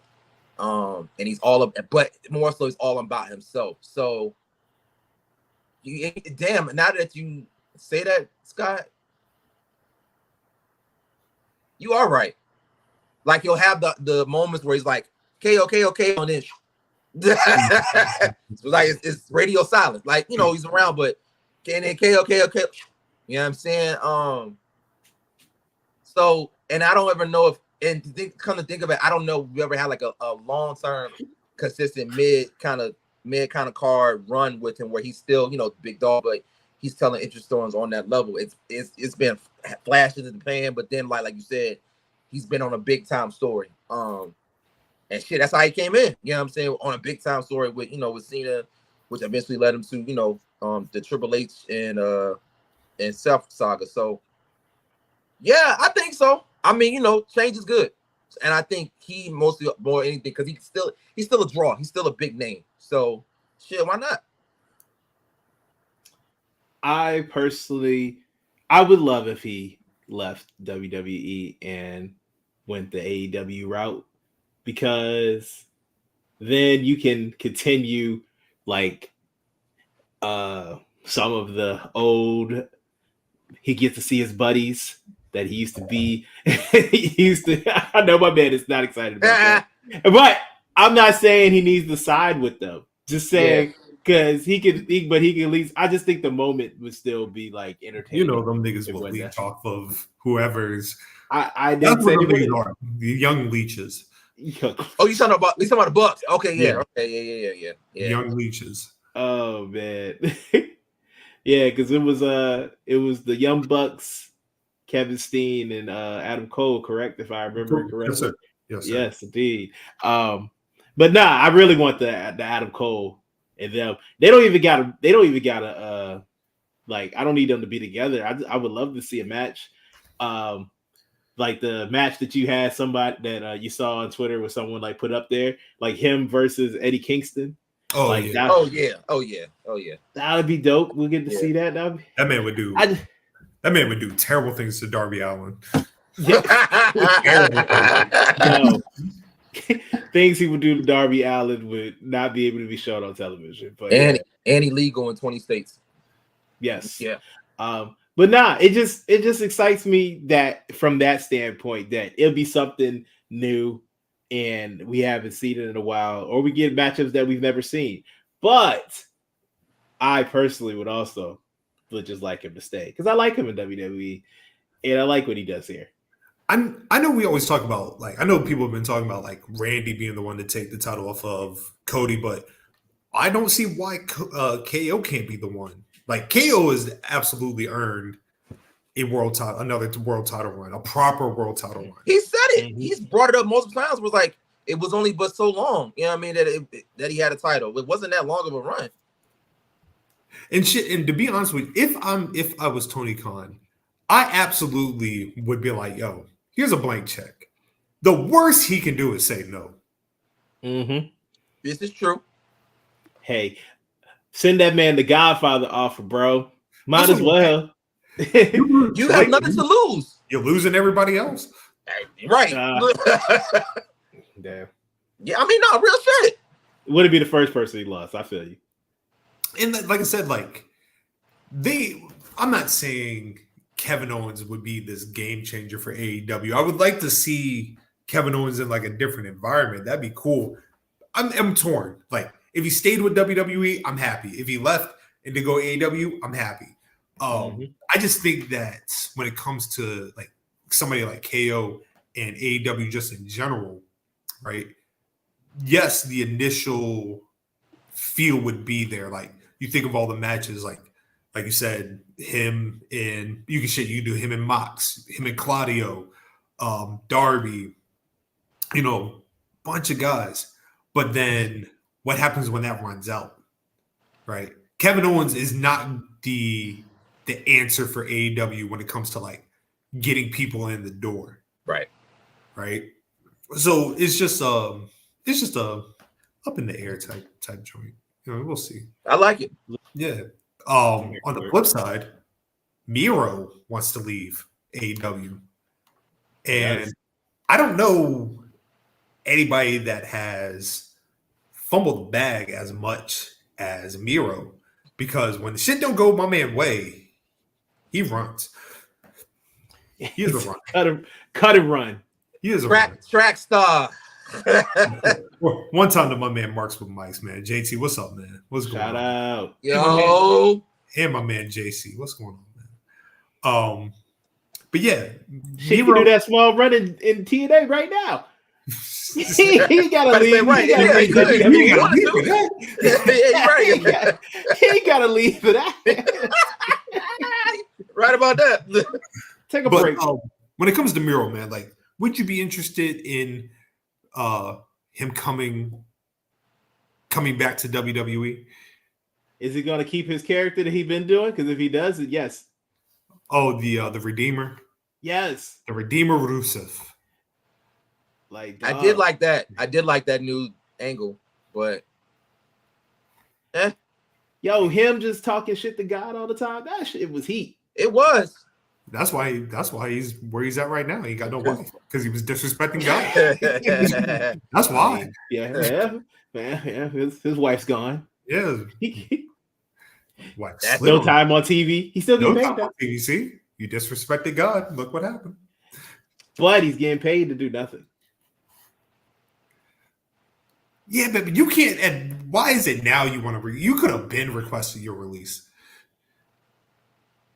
I don't know why he waited till now. Yeah, because after that little storyline with CJ, he has not been seen since World's End. Do you know who his last opponent was? Andrade. Oh yeah, they was fighting over his wife. Damn. Damn, that's how you going out? That's crazy. Hey. He got hurt, didn't he? And then he just was off TV forever. Yeah. But like, you know what I mean? Like, okay. Say Tony Khan keeps Miro. If you keep him, right, if you don't grant his release, then you're just practically holding him hostage, right? Mm-hmm. Yeah, because I mean, it's already been shown that he's not happy with whatever storylines been pitched, and he don't really want to do it no more. So, I mean, that's because they be pitching storylines, and either he don't like it or they don't like it. Right. So it's like ain't gonna be no conclusion. I don't understand how they couldn't have just given him like just an easy one, like just go wrestle Okada. Okada can have like a open challenge, and you just got Miro right there. That's a perfect person. I like your initial idea. He could have had the spot that Sammy Guevara got right now. You're right about that. Shit, Lord have mercy. I like your initial thought, like him, being the Redeemer, causing havoc, and what I'm saying, then lead up to something. But like, he has the look and the presence to do something. He did. I remember he did not want to lose to. He didn't. Yeah, he didn't want to. He did not want to lose to Hangman. No, which is crazy. Wow. Of all people, why not? Wow. Okay. Why don't you want to lose to Hangman? You willingly lost to Sammy Guevara. Make it make sense, bro. I mean, you know what? Maybe I don't want this nigga back. Your decision. Look how we talked ourselves out of it. It's just that bad. Decision is okay. I'm gonna ask y'all. Whoa, Royal Rumble. Always like one or two surprises. Who would you rather have, Miro or Matt Cardona? Matt Cardona. Daniel Garcia. I'm just playing. That nigga not starting off with the blue. Get out of here. Just joking. Matt Cardona. Okay. Yeah. It's just Now that we've had this conversation, I thought we were gonna have a more in-depth conversation. We've all came to the same conclusion. Sit your ass down. Since we're still on the B show, right? Grand Slam is this Wednesday. Woo woo. Any updates on how the tickets looking? I haven't seen the tickets. I have not seen seen anything with the tickets. Nope. Nah. All I did was look at the card, and the card that they're showing on Wednesday, love. The one that is the Collision one portion of the show, trash. Okay. So what's the Collision? What's the matches on Collision then? Oh, I will tell you, brother. Yeah, These are the 3 matches they have on the Collision show so far. They have the conglomeration versus the learning tree. Oh no. Oh, that They collision. That's the collision part. Yes. That's what they have. Will air on tape delay September 28th. They have Jamie Hayter versus Saraya. Jamie fucking Hayter. I'm always here for. I'm happy to see her. I'm happy to see her. Jamie. Yeah. I'd rather have seen her versus Harley Cameron, but it's all good. And Hook versus Roderick Strong. Those are the 3 matches they have so far. Shout out to Roddy. Shout out to Roderick, man. It's my nigga. Hey. Could have put Roderick versus Beast Mortos, you know what I mean? But would have been some heat. Man. I need my man to get a win too. Who? Beast. Oh, yeah. Oh yeah, it'd be nice if he actually won one. Yeah. Oh, that's not bad. 14, that's not too bad. It's not the Ash. It's not bad. That's not bad. Okay. Wait, are you saying if they sell 1,400, there'll be a sellout? That'd be really good. That'd be phenomenal. Yeah, no, this card is I'm very excited. Obviously, you know what match I'm ready for. But yep. Oh yeah, he said yes. Oh, okay. Oh, I'm proud of them. Look, right. Nigel McGuinness making money, dog. That's right. You're goddamn right. Nigel the needle mover. I'm excited for Mox and Darby. Mariah May and Yuka. You know what I mean? That's going to be a fire match. Don't care at all about the Bucks versus Osprey and Osprey and Fletcher. Little Osprey. Don't care about that at all. Right. Do you think we get a Mercedes match? It makes sense. I think it's. I don't understand why we wouldn't. But I'm trying to figure out what the hell happened. I was just thinking damn, is Mercedes on the card? You would think she would be, unless she's hurt or something. I'm about to say because she's not on the card that they have for Wednesday, and who would you have her face if they? Let's say they put on a collision card, the collision portion of the show. Who would you have her go? Let me think. I was about to say Athena. Sorry, I just really want it now, but never mind. That's later. No. Yeah, that's much later. It gotta be AEW or ROH, both. I mean, if you want to do ROH, whoever. Well, you know what? Of course, I want ROH is Athena, so never mind. Let's bring Britt Baker back. All right, Scott. Let's move. Let's run the rematch. All right, man. All right. Let's run the rematch. With who? With Britt. No. Hey, man. Hey, go take a walk. Go take a walk, bro. Nah. Take a lap. Take a lap real quick. Nah. Oh, nah, shit. We don't do that. Shit. Give me Queen Aminata. I don't want Aminata to take a loss. I don't want to take a loss. Okay. I want it yet. I don't want it yet. Yeah. That's because well, yeah, of course. They deserve a bigger stage. Absolutely. I was just thinking of names if you was doing it right. Sure, Red Velvet would be Queen. Okay.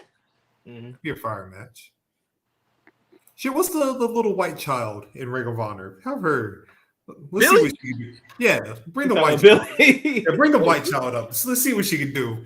It would add to the storyline. I'll tell you that much. Yeah. I mean, hey, okay. So if our end goal is to eventually get Athena and Mercedes, that would help us get there. Because you could just have Billy confront her, right? And then Athena's there. Correct. Or you can do Mercedes and Britt Baker too. No. Why? Hold on. No. Don't worry about it. Let's reset. Reset. Mike said it. Let's go ahead and reset. Let's reset. Yeah, go ahead. Get it. Please do something. Clear the room. Because what in the world? This man out here trying to bring us back demons. Whoa, hold on. Now, what if they ran it back the second time? And let's say the match was crazy great. I just don't see I have a question. No, wait. No, stop for a second, Chaz. Okay. Scotland. Yes, no. How much money would you put on or willing to lose that if they had a second match, it was good? I don't watch AEW, so I wouldn't be able to tell you. Shout out to Mac. My man pulled a Mac. Get out of here. That was good. That was pretty good. I'm here every day. I don't watch that shit. Get out of here, bro. That out here want us to be tortured.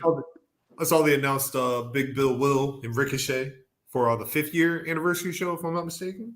Yes, that is where they're doing it. I saw somebody, they were like, they should go 60 minutes. Ugh.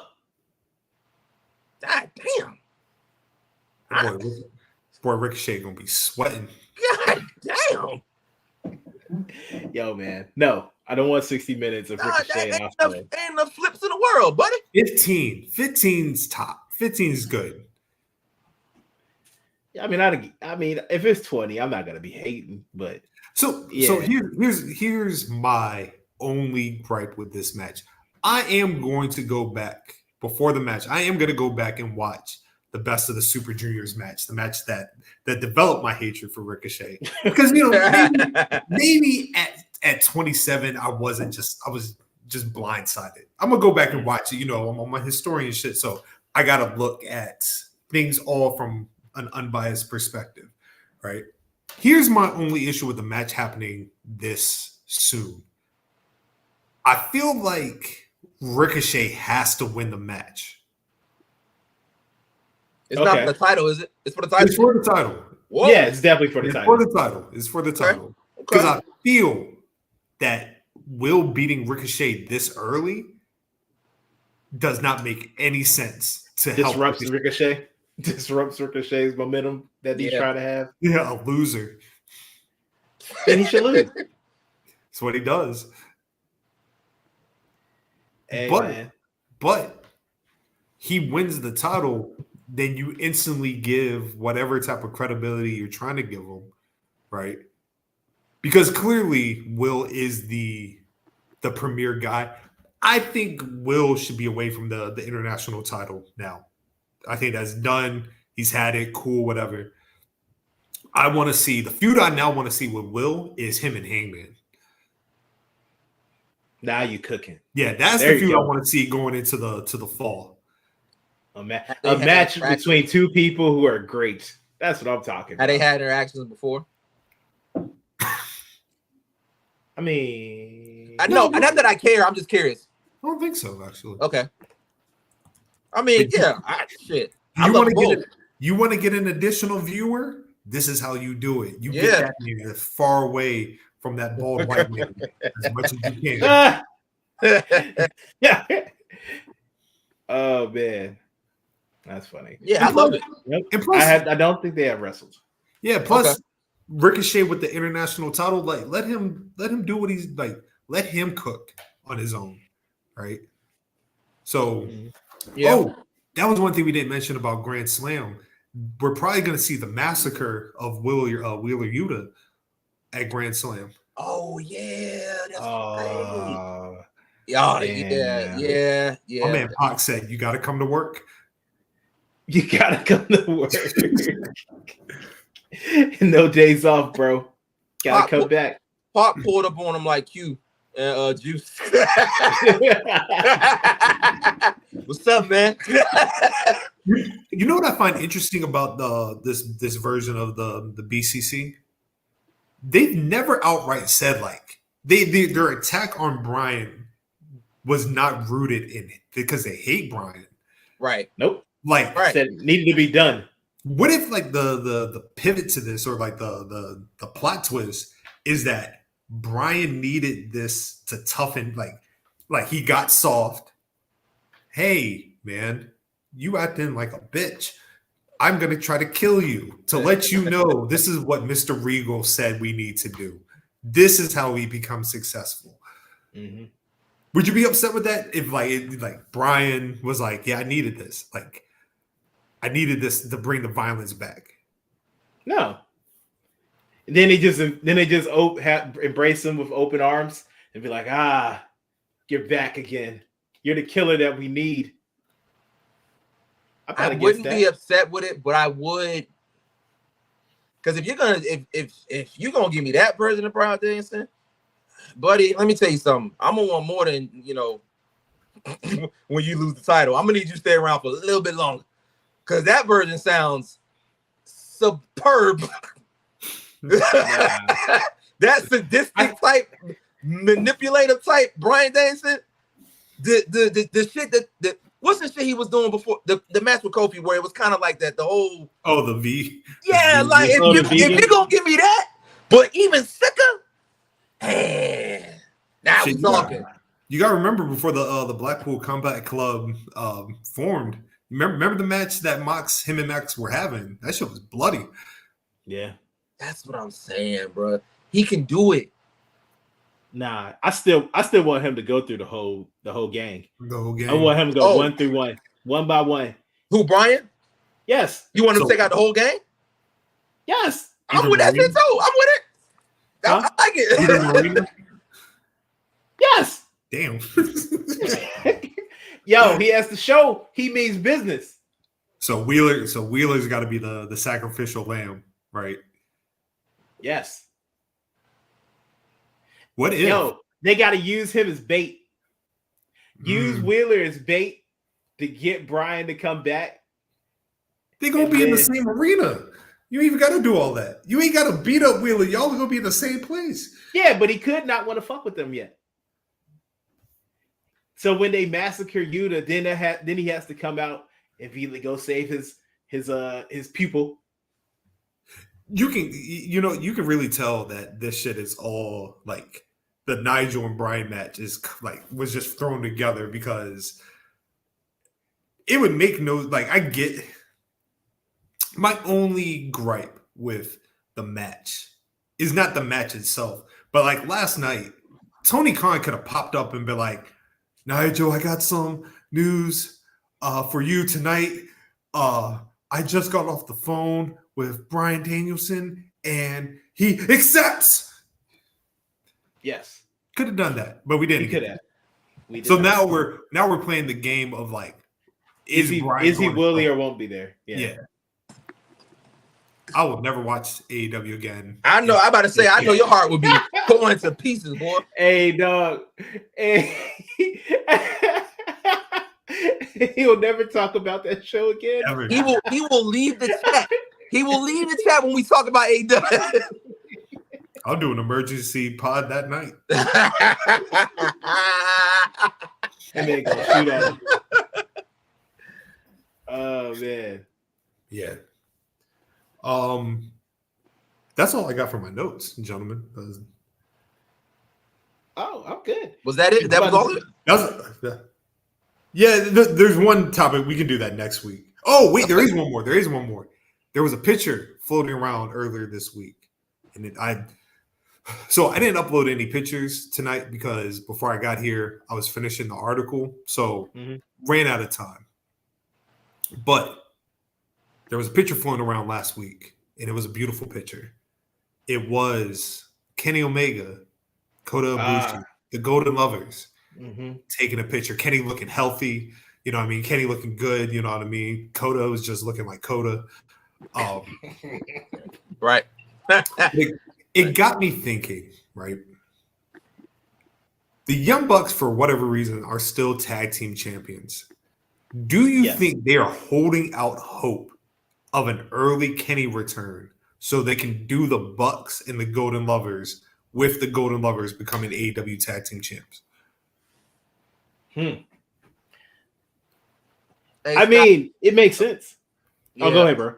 Oh no, I was gonna say, listen, Scott, whatever we got to do to get these titles off these motherfuckers and be done with it, cool, man. So if that's the route, give it to me, man. I fuck with Kenny, like you said, Coda's Coda, but just whatever, man. At this point, just do what we got to do, whatever that looks like. Think of it like this, right? This would be perfect for both of them Kenny obviously coming back from his serious ailment. Probably can't do a full-time match right away, right? Mm. But being in a tag team, you give that chance to have a break. Kota Ibushi definitely needs as many shadows.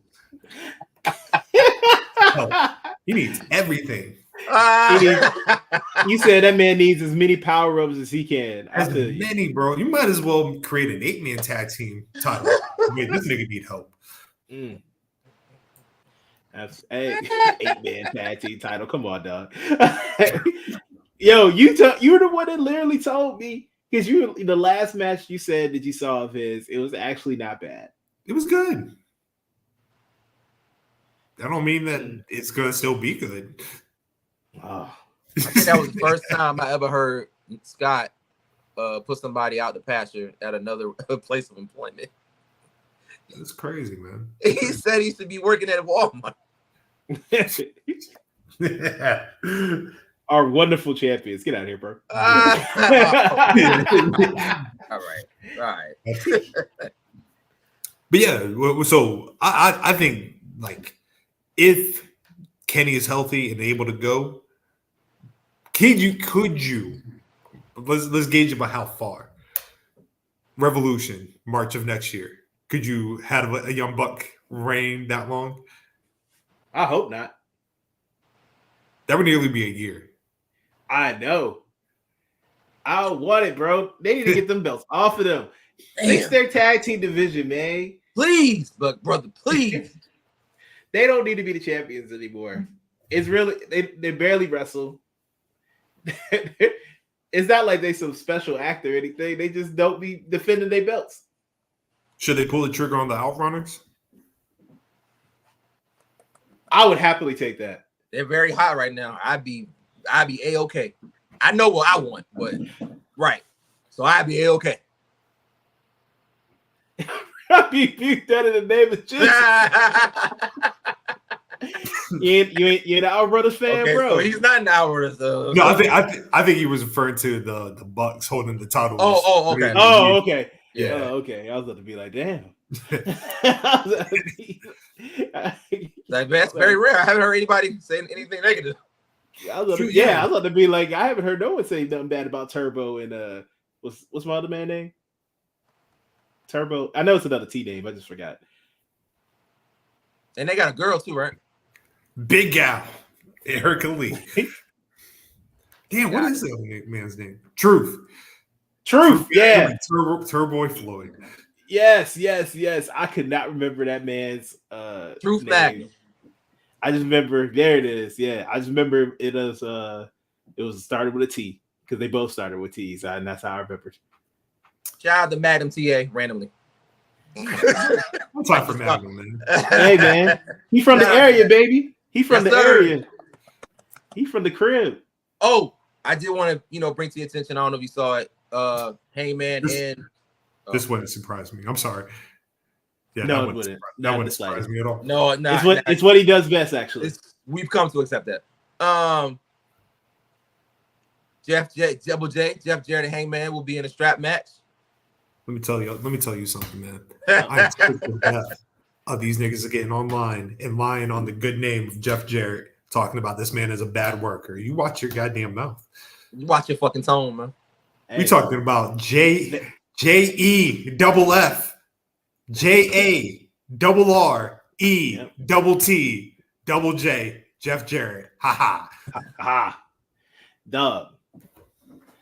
I don't understand how y'all can watch these matches that have Jeff Jarrett in and not know that he be cooking.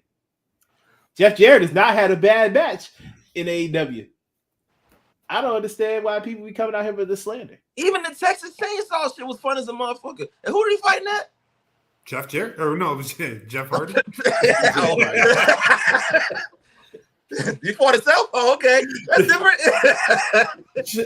That's what happens when you're the king of the mountain. Hey, yo, one time we got a shout out to the homies at the Almanac show. I was listening to them this morning, and Heartbreak, he was like, nigga, do you know who Jeff Jarrett has never been? Or Jeff Jarrett, if he got his ass beat 1 week, that was the last time you whooping Jeff Jarrett's ass. He was like, when have you ever consistently seen Jeff Jarrett get a beat down? Damn, that's a good ass point. Never. Don't happen. Never, dog. Never. If anything, in my opinion, I think the feud with Jeff Jarrett has made Hangman a better psychologist in the ring. Agreed. I'll buy that. Look, we talking about somebody that's been in the game since 1986. We talking about somebody whose family is rooted in, right? One thing about the Memphis territory was that their matches sucked, but psychology-wise, on point, right? And then you have somebody like Jeff Jarrett who, like we say, has not had a bad match. There's been times where I don't want Jeff Jarrett on my TV, but that doesn't mean he's had a bad match. I get that. This entire AEW run, I have been locked in on Jeff Jarrett. I think I even said to make Jeff Jarrett a world champion on this podcast. You did say that, yeah. Okay. You did. Yeah, you have said it, yeah. Hearts would be happy. Would it be a terrible thing? No, not at all. No. So I mean, I wouldn't even be. They would have hated. Wait. So you said this match is a strap match, right? Yes. Okay. I thought it was a lumberjack match. Is it a lumberjack? No, I think it might be both. Is it both? It might be both. I'll tell you in a second. Tell you right now. Yes, lumberjack strap match. That's what we talk about. Turn the violence up. Bring two matches together and make it happen. That's all right, bro. Yeah. Hey, nothing wrong with you being biased. I would like to see the two of them, Hangman and Jeff Jarrett, in a bunkhouse brawl. That'd be fire. Just watch them beat the shit out of each other. Let's get violent with it, bro. You know what I'm saying? Blow some country motherfuckers. It fits. It's what they do. Yeah. I'm about to say though, man, I'm not mad at Jeff Jarrett ever being on my television. Never. Like he's a bright spot. He's great for the locker room, and he is always entertaining. See, my man, he on that old school, man. He on that old school. Concession stand brawl. Yeah. Never heard of that one. The Tupelo concession stand brawl, man. You don't know. Preach. You don't know. Preach, JT. Preach. Y'all boys don't know about that. Oh, my bad. Go ahead. Sorry. Preach. No question. All day. No question. Especially on Sunday.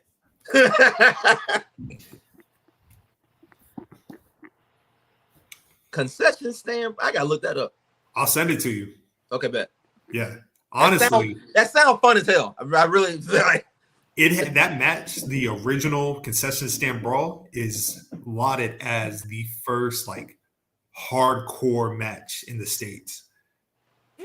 Wow. Okay. Yeah, for the significant purposes. Right. I got you. But yeah, that's all I got on my docket. So go ahead, Chaz. You said you want to do some shit. I definitely did. So there was a tweet that Scott posted, got retweeted, and I thought it was beautiful about talking about Black representation. And I want to make sure, because yes, we obviously here we uplift the culture no matter what, but also we do our due diligence to make sure any kind of wrongdoings we feel like are being done, on this pod, people who we feel like should get the spotlight, we make sure we try to holler them, shout them out, things like that. We like to always go back to the history of what Black wrestlers, women and men, have had to overcome to get to this point. So I feel like we do a great job of that. But I also want to make sure when we have a moment, we're giving this renaissance of Black wrestlers its flowers, because you now have something to where the likes of which we have not seen ever. You have, and it's not just in the ring, it's outside of the ring as well. You have Black people in these rooms now. You have Black people in these writer areas. You have Black people's in the indie scene. Shout out to Ashe. Shout out to Fight Club. You have these areas and these moments and these pockets to where now we don't have to worry about the next generation coming up. They're gonna see something. Yeah, you're gonna see a lot of it. Because we as a collective, from in the ring to especially on our podcast, on social media, wherever we're at, we have a platform voice. We have done our due diligence to magnify and uplift that.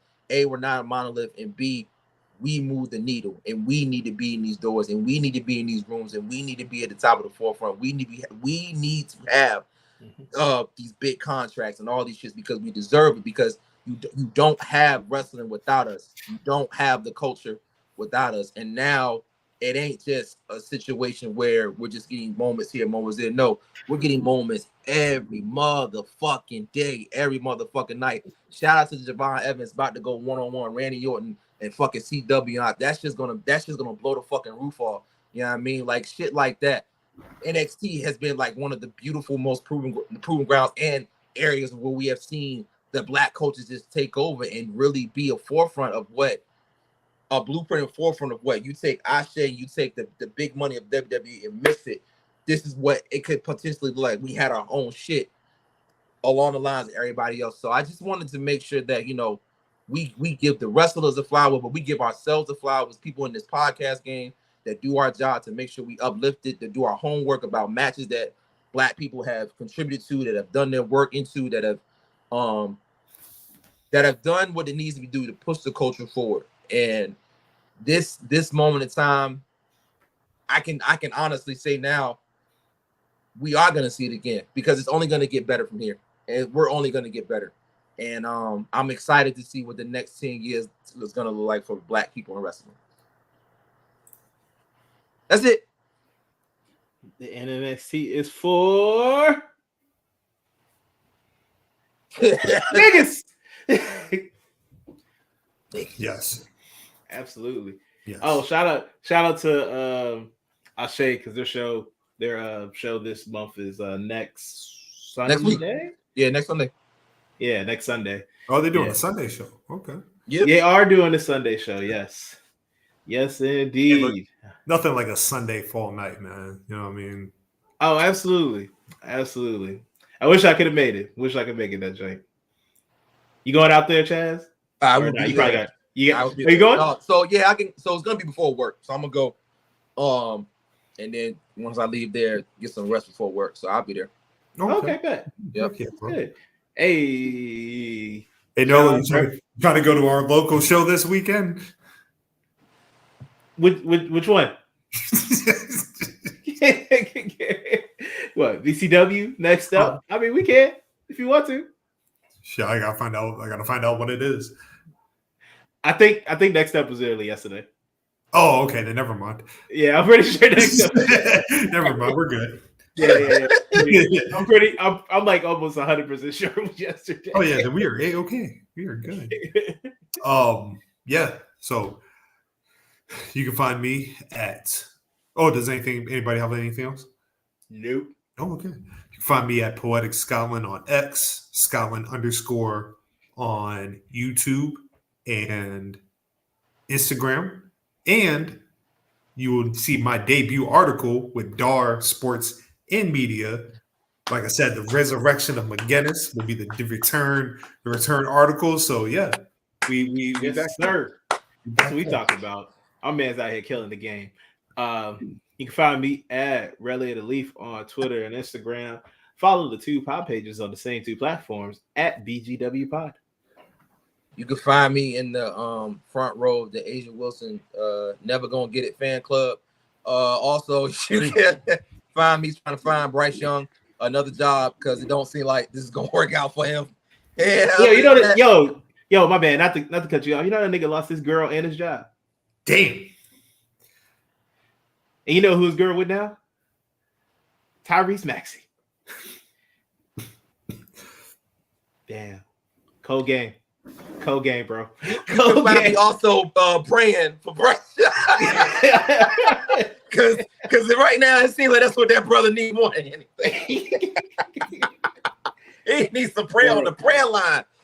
Damn. Cold world, no blanket. Woo! Yeah, appreciate you. Appreciate you, Ryan.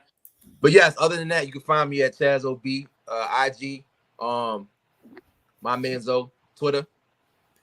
And I would also like to say homecoming season is upon us, ladies and gents. If y'all don't know, y'all better find the fuck out. It's definitely a spiritual experience. I would say anybody that's always kind of wonder like, you know, what the HBCU kind of experience is like a little bit. I would say definitely try to make your way outside to a homecoming. It's a cornucopia of them coming up from Norfolk State, North Carolina A&T, Howard, Florida A&M. I know I'm missing one. But Virginia State, I'm right. Virginia State, Virginia Union. Right. Both of them. There we have them. So I would say if you can, you know what I mean, if you always enjoyed what you kind of saw on Different World, you know what I mean, and always just wanted to kind of know what it looked like, you know, definitely go out there and just make sure your relationship is on solid ground before you come. And I'll leave it there.